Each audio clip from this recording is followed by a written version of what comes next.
Man, the pain is coming. Dante's Boxing Nation, what's going on, guys? So, yep, the day has finally come. It's official now. December 7th. Guillermo Rigondeaux, top 5 pound-for-pound best fighter in the world. On my list, number 3 best fighter in the world, returns against rough and rugged Ghana's Joseph Agbeko. Decent matchup. I look forward to seeing a good fight. But before I go further into talking about that matchup, I want to say this. No matter how much you hate, no matter how much you fucking frown, hell, you could wrinkle your fucking face up to where it look like you're taking a shit. It doesn't fucking matter. Because the reality is, you will never be able to deny a fighter that keeps winning in a dominant fashion. You want to fight the powers that be? All you have to do is keep winning. And I guarantee you, all problems will solve themselves. Like I told you guys on many of my videos before, what they tried to do to Guillermo Rigondeaux is no different than what they tried to do to Floyd Mayweather. They tried to do the shit to Bernard Hopkins. They trying to do it to Tim Bradley. But if you keep winning, you cannot be denied. Oh, they could, like I said before, they could get on their TV shows and they could just hate on you and they could try to change the rules because you keep winning, but it doesn't matter. Eventually, you are going to have to come to this beautiful ass place that I call reality.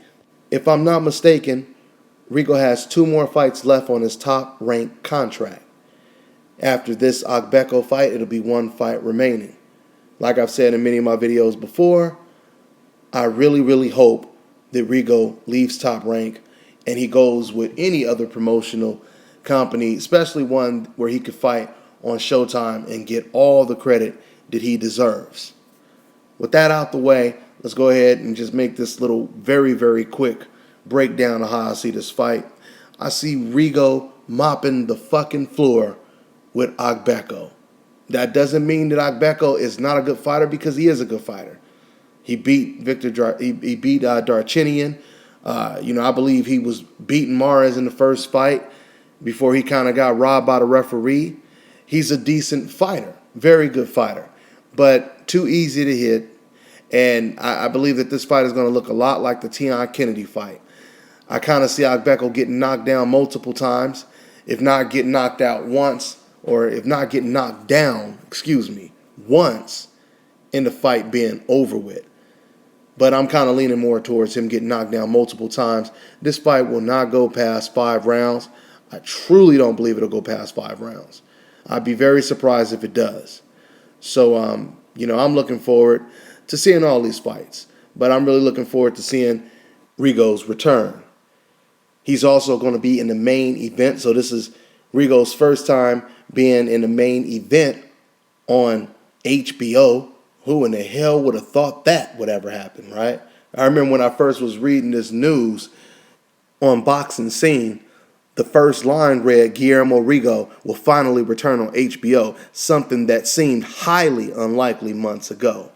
So we all thought that they were going to give Rigondeaux the shaft, but, realistically, Rigondeaux and people like me on YouTube and maybe even other people, they had that no justice, no peace type approach.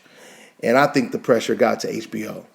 At least I would like to hope that has something to do with it. Also, the man did have a damn contract with Top Rank, and Top Rank wasn't going to put him on Showtime.